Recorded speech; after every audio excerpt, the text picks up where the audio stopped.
Un homme dont l'entrée en islam a marqué profondément la communauté musulmane.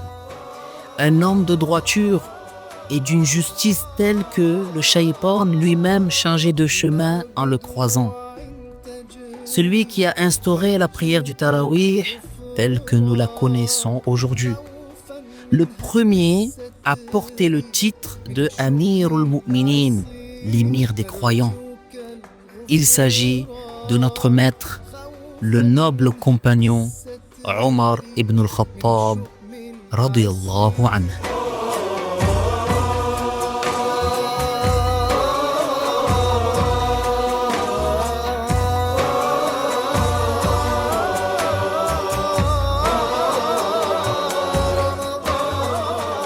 C'est toujours un plaisir de vous retrouver aux côtés de Cheikh Hamidouddin dans notre émission Comprendre l'islam ensemble. Ce soir, nous allons évoquer le successeur de notre maître Abu Bakr, compagnon du prophète sallallahu alayhi wa sallam. Son entrée en islam a marqué un véritable tournant pour les musulmans.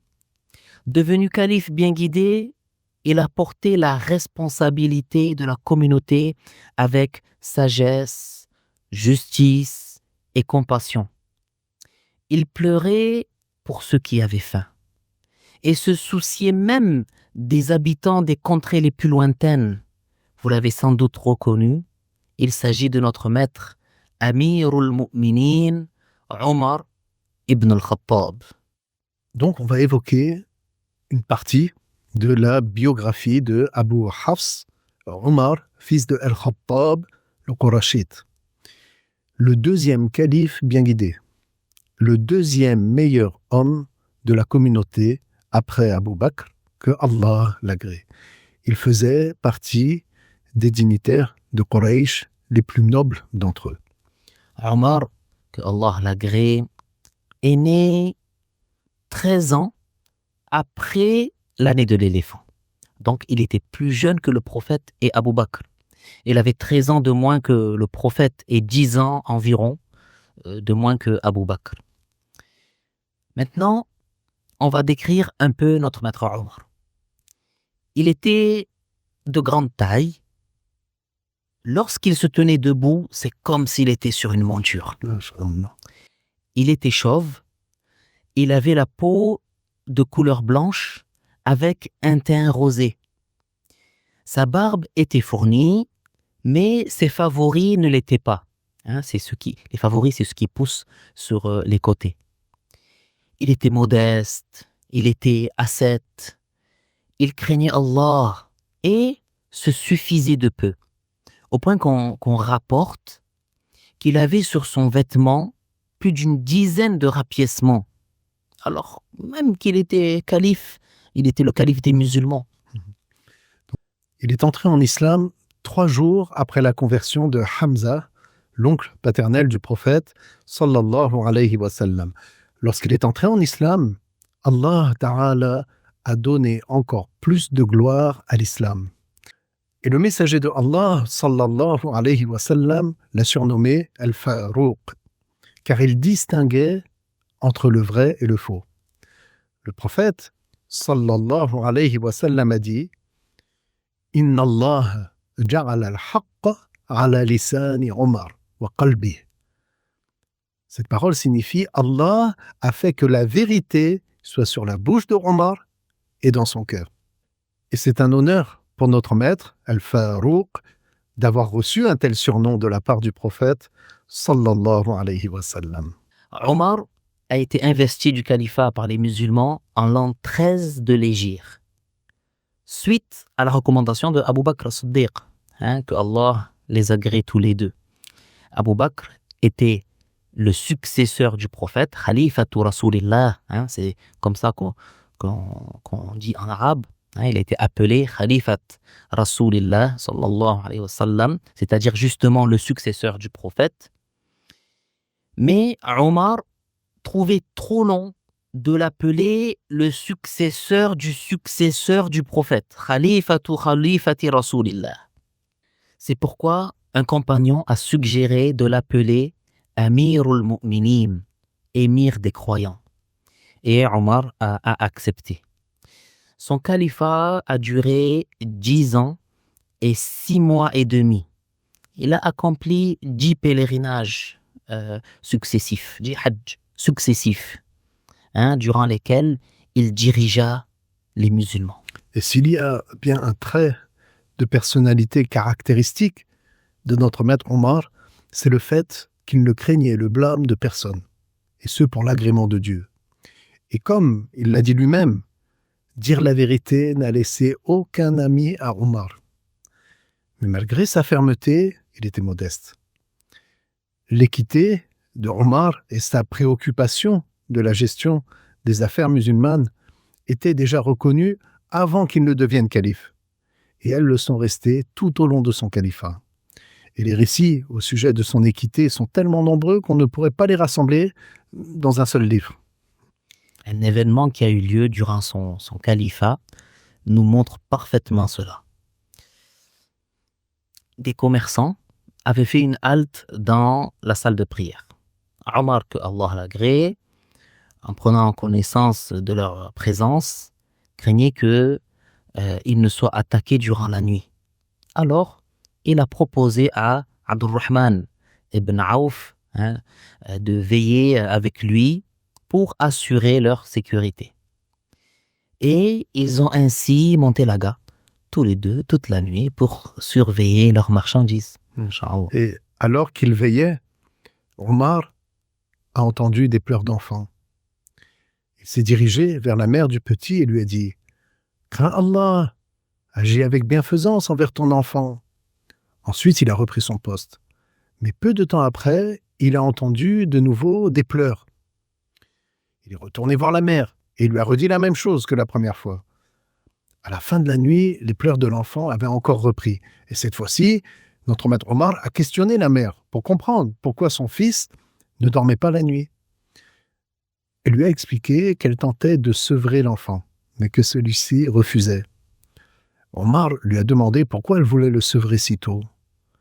Elle lui a dit que Omar n'accorde une aide financière qu'après le sevrage des enfants et qu'elle espérait ainsi en bénéficier. Puis Omar a demandé l'âge de l'enfant et elle lui a répondu. Alors Omar lui a dit de ne pas s'empresser pour le sevrer. Lorsque l'aube est apparue, il a accompli la prière en ayant les larmes aux yeux.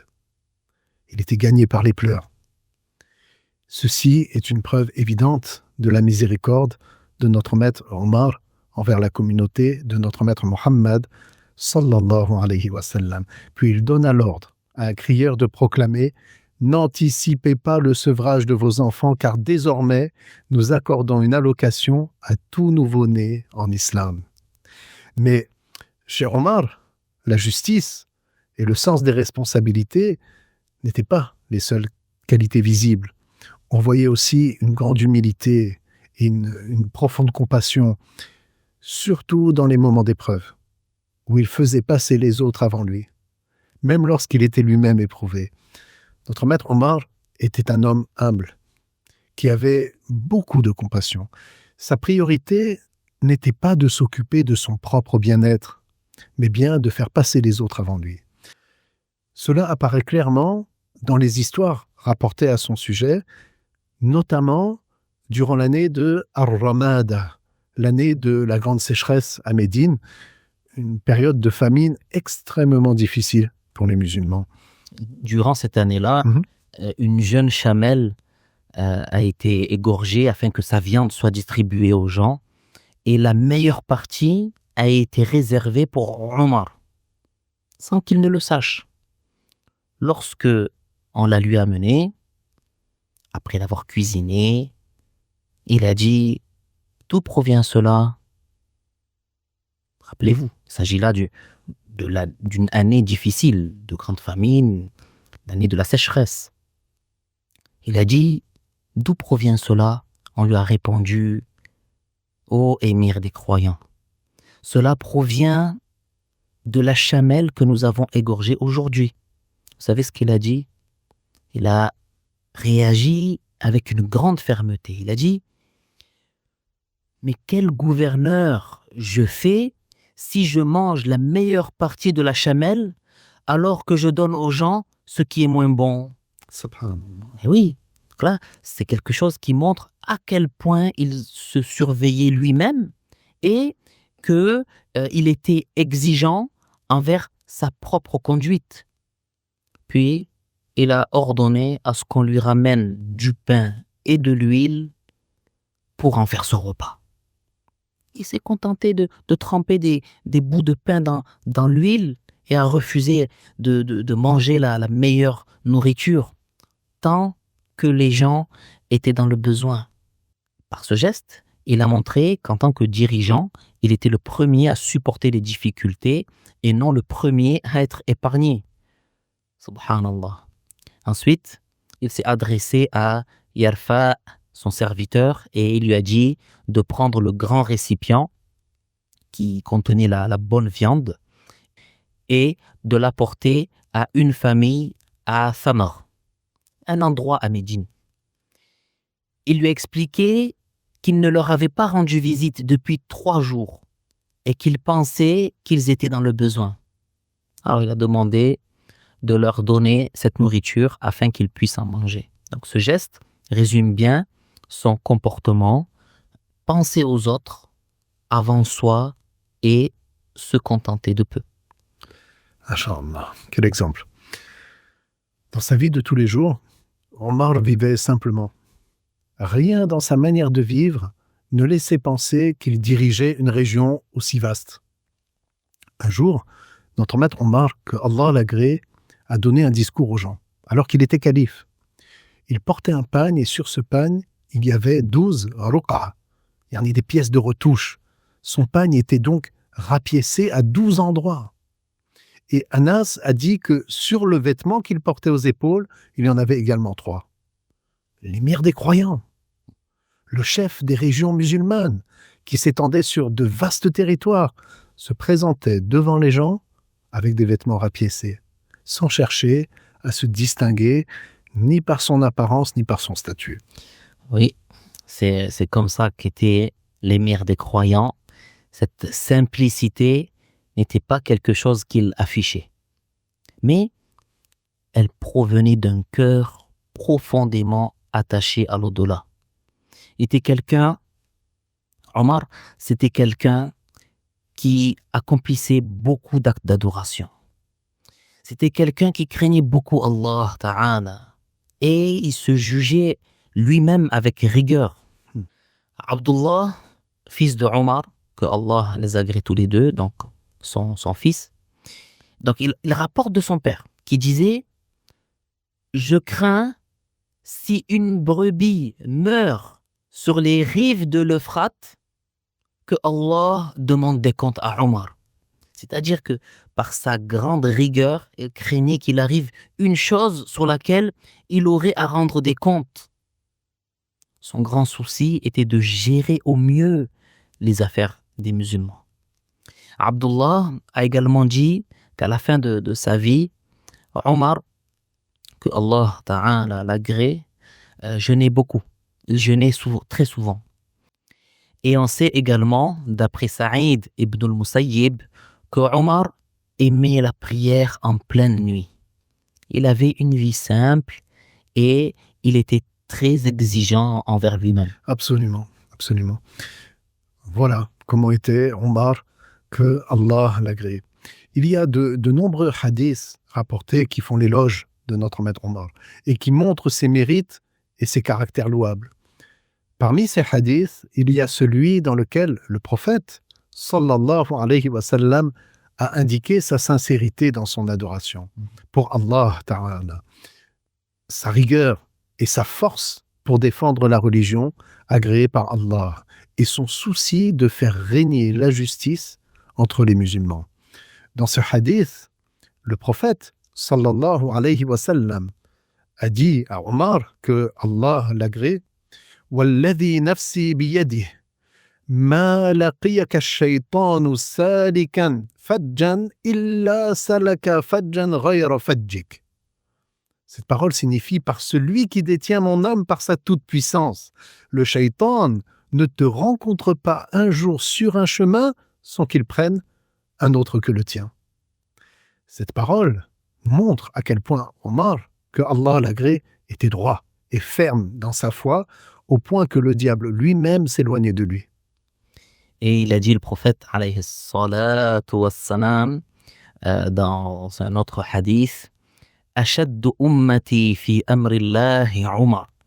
Qui veut dire, Omar fait partie de ceux qui, dans ma communauté, ont le plus de rigueur au sujet de la religion. Cette rigueur n'était pas une dureté injuste, mais une fermeté basée sur la vérité, la justice et la protection de la communauté. Malgré ces immenses éloges, Omar restait profondément modeste. Il n'était pas de ceux qui refusent de reconnaître leurs erreurs, y compris quand la correction vient d'une femme.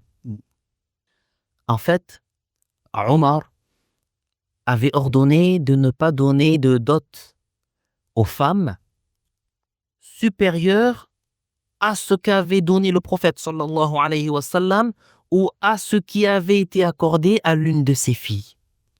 Une femme lui avait demandé de réexaminer son ordre. Elle avait dit à Omar, tu n'as pas à le faire, ô émir des croyants.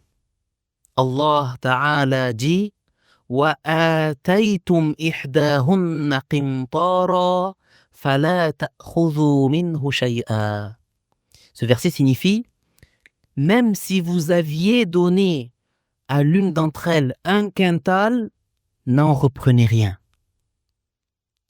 Alors notre maître Omar est remonté sur le mimbar, là où il donnait son discours, pour reconnaître son erreur devant les gens et revenir sur ce qu'il a dit. Il a simplement déclaré « Une femme a dit vrai et Omar s'est trompé ». Voilà. Que Allah Ta'ala l'agrée. Une parole simple, mais qui montre sa grande modestie. Et cette modestie que l'on voit clairement chez Omar, c'est un trait de caractère précieux, mais souvent négligé. Et le messager de Allah, sallallahu alayhi wa sallam, l'a lui-même rappelé. Il a dit, sallallahu alayhi wa sallam, Innakum la taghfuluna an afdalil ibada at-tawadu'. Cette parole du prophète, alayhi salatu wa sallam, signifie, certes, vous négligez l'une des meilleures bonnes actions, la modestie. C'est pour cela que les grands compagnons, que Allah les agrée, comptaient parmi les gens les plus modestes. Et Omar en faisait évidemment partie. Et tout à l'heure, on a évoqué rapidement l'année de la grande sécheresse, qui a été appelée l'année de la cendre. Am ar-Ramada. Eh bien, cette modestie s'est manifestée de façon très claire lorsque cette épreuve très difficile a frappé les musulmans au point de marquer son califat. Oui, c'était en l'an 18 de l'Hégire. Il y a eu une famine très, très grave qui a touché Médine et ses alentours.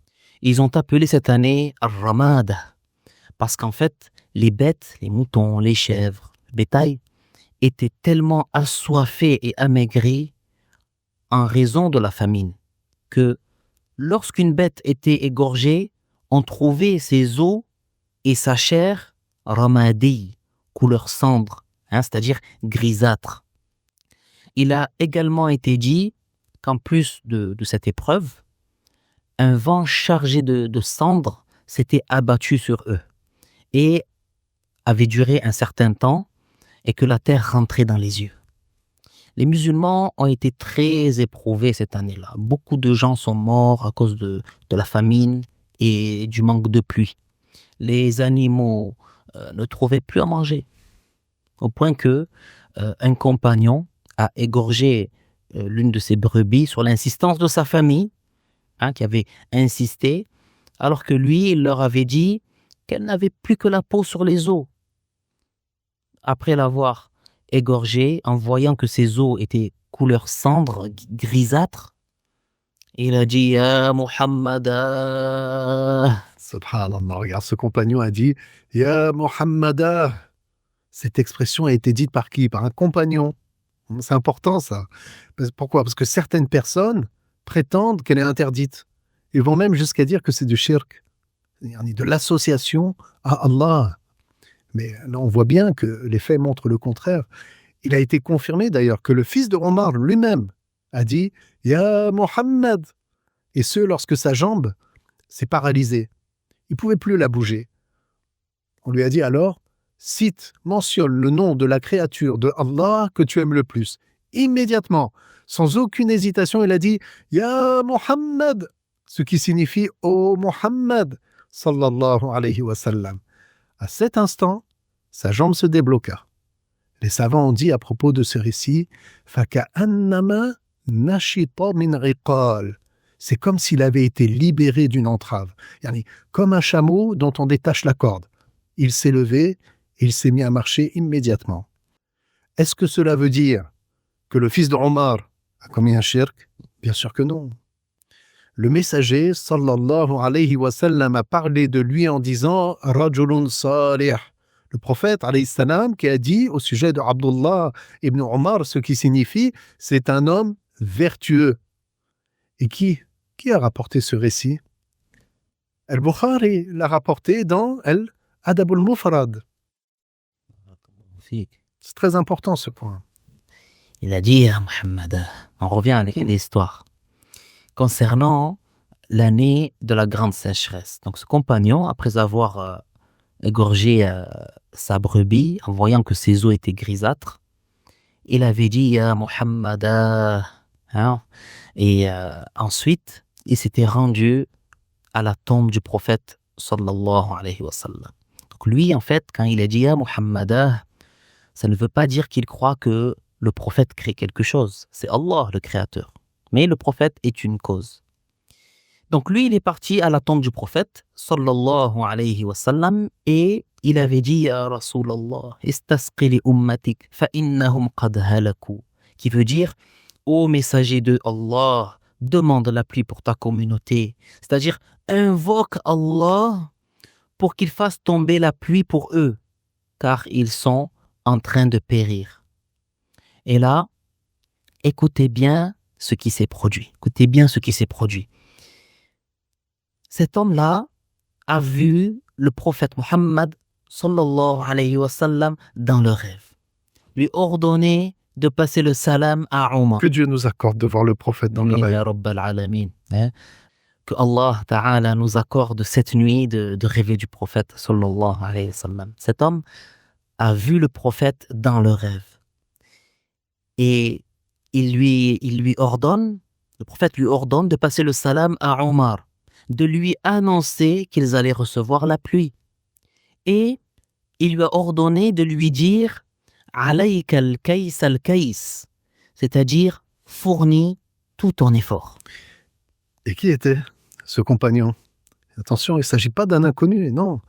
Celui qui a fait ce rêve et qui est venu à la tombe du prophète, sallallahu alayhi wa sallam, est Bilal, fils de Al-Harith Al-Muzani. Et l'homme qui a rapporté ce hadith, c'est Malik ad-Dar. C'est qui Malik ad-Dar? Le trésorier de Omar. Donc c'était quelqu'un digne de confiance. Pourquoi j'insiste sur ce point? Parce que qu'est-ce que disent certains ignorants? Ils disent mais c'est un inconnu. Son nom complet n'est pas cité dans les livres de hadith. Il est juste dit qu'il est le trésorier de Omar. Donc ils ont dit personne ne l'a déclaré explicitement digne de confiance. Mais c'est pas vrai. Non. Celui qui l'a considéré digne de confiance, c'est Omar al-Farouq lui-même. C'est lui qui l'avait nommé responsable du trésor des musulmans. Et notre maître Omar, il n'aurait pas mis à ce poste quelqu'un dont il ignorait l'état ou dont il doutait de la fiabilité. On ne met pas n'importe qui à ce poste. Donc le simple fait de l'avoir nommé à cette fonction suffit à montrer qu'il considérait donc cet homme comme une personne digne de confiance. Exactement. Donc Bilal ibn al-Harith al-Muzani, qu'a-t-il dit? Istasqi, il demande la pluie. Demande à Allah la descente de la pluie pour ta communauté, car il risque de mourir. Il s'est adressé à qui?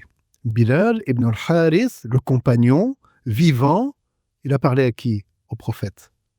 Au prophète sallallahu alayhi wa sallam, qui lui est vivant dans sa tombe. Qu'est-ce qu'il lui a dit? Demande la pluie. Est-ce que cela veut dire, oh Mohammed, crée-nous la pluie? Non, bien évidemment. Cela veut dire, demande à Allah de nous faire descendre la pluie. Barakallahu fik. Amin. Alors, que s'est-il produit? Cet homme est venu voir Omar et il lui a annoncé ce qu'il avait vu. Omar, que Allah l'agrée, il s'est mis à pleurer. Il a réuni les gens, il leur a demandé conseil parce qu'il craignait d'avoir manqué dans certaines de ses décisions.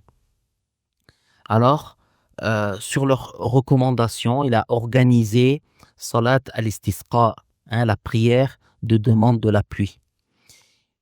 Il a aussi écrit aux gouverneurs des autres régions pour qu'ils envoient de l'aide aux habitants de Médine. Notre maître Omar a donc appelé les gens pour faire la prière de demande de la pluie et il a incité les gens à demander à Dieu la pluie par le haut degré de notre maître Al-Abbas, l'oncle paternel du messager sallallahu alayhi wa sallam. Là encore, c'est très important. Notre maître Omar a fait ce qu'on appelle le tawassul par Al-Abbas. Il s'est mis à genoux. Il a invoqué Allah. Puis la pluie s'est mise à tomber et les secours sont arrivés. Des caravanes d'Irak envoyées par Abu Moussa al-Ash'ari sont venus chargés de provisions, ainsi que le blé d'Égypte que Amr ibn al-As avait envoyé par la mer. Et c'est ainsi que l'épreuve s'est dissipée par la grâce de Allah. Omar, que Allah Ta'ala l'agrée, a un grand mérite et on lui doit beaucoup de grands bienfaits pour la communauté musulmane. En ce mois béni de Ramadan, j'aimerais rappeler un des grands bienfaits qu'on lui doit. Et il s'agit des prières de Tarawih, telles qu'on les connaît de nos jours. Là. La prière du Tarawih, telle que les musulmans l'accomplissent de nos jours en assemblée, est une tradition instaurée par Omar, que Allah l'agrée. Il avait rassemblé les gens pour accomplir la prière du Tarawih derrière un seul imam. Alors que, auparavant, à l'époque du prophète, puis durant le califat de notre maître Abu Bakr, les musulmans la faisaient individuellement. Et en voyant les musulmans accomplir la prière du Tarawih en assemblée, Omar a dit « Ni'matil bid'atu hadhihi » quelle bonne innovation que celle-ci. C'est une tradition qui est demeurée après lui jusqu'à nos jours. Que Allah Ta'ala le rétribue en bien. Et il a également été le premier à instaurer pour les musulmans la datation. La datation à partir de l'hégire. Et le premier aussi à faire les tournées d'inspection de nuit pour examiner la situation des gens pendant son califat. Masha'Allah. Et comme on l'a dit tout à l'heure, il est aussi le premier à être surnommé Amirul Mu'minin, l'émir des croyants. On peut aussi rajouter qu'il a été présent lors de tous les événements importants en compagnie du prophète sallallahu alayhi wa sallam et qu'il fait partie des 10 compagnons auxquels le prophète sallallahu alayhi wa sallam avait annoncé la bonne nouvelle du paradis. Pour conclure le résumé de sa biographie, il nous reste à parler de son décès. Omar ibn al-Khattab, que Allah l'agrée, est mort assassiné à l'âge de 63 ans. C'est Abu Lu'lu'ah, un Mazdéen, qui l'a tué à la fin du mois de Dhul Hijjah, de l'an 23 de l'Hégire. Il l'a poignardé de plusieurs coups de couteau empoisonnés. Alors que Omar accomplissait la prière du Subh à la mosquée en tant qu'imam. En pleine prière. Omar n'est pas mort sur le coup. Il est décédé 3 jours plus tard. c'est ce qui lui a laissé le temps de désigner 6 grands compagnons pour qu'il choisisse parmi eux son successeur. Donc ces 6 compagnons se sont réunis. Abdurrahman ibn Raouf, Ali, Othman, Az-Zubayr, Talha et Saad ibn Abi Waqqas. Et ils ont choisi Othman pour succéder à Omar à la tête des musulmans. Quant à Omar, il a été enterré aux côtés du prophète sallallahu alayhi wa sallam et de Abu Bakr, que Allah Ta'ala leur fasse miséricorde. Amin, amin. Notre maître Omar était un homme de grande sagesse. Il a consacré sa vie d'ici-bas à accomplir le bien afin de gagner le bonheur éternel dans l'au-delà. Donc, j'aimerais partager un de ces conseils que je me recommande à moi-même en premier, en espérant que cela nous aide à améliorer notre état. D'autant plus que nous sommes dans le mois de Ramadan, le mois de la purification de l'âme. Omar ibn al-Khattab, que Allah l'agrée, a dit حاسبوا أنفسكم قبل أن تحاسبوا وتزينوا للعرض الأكبر وإنما يخف الحساب يوم القيامة على من حاسب نفسه في الدنيا.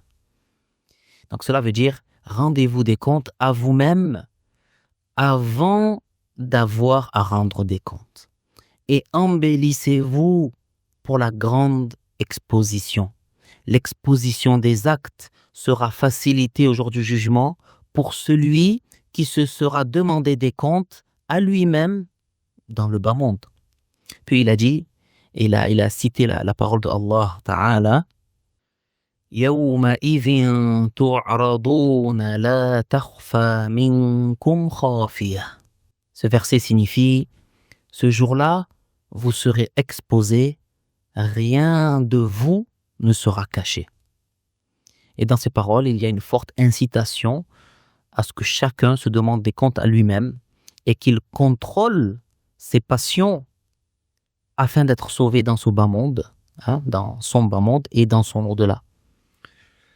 Inch'Allah, quel beau conseil. Je vais conclure par un autre conseil de Omar.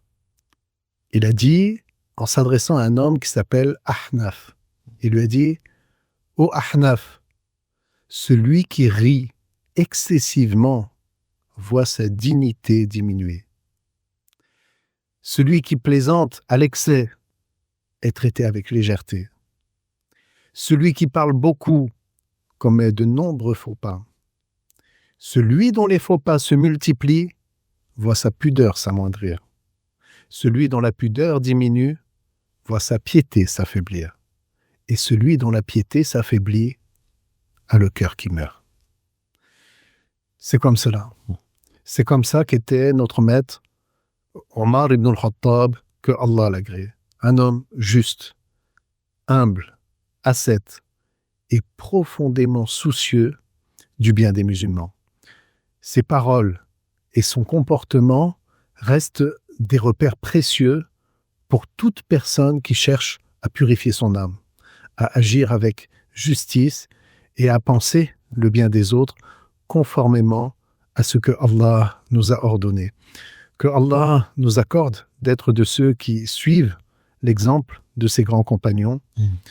Barakallahu fikum, wassalamu alaykum wa rahmatullahi wa barakatuh.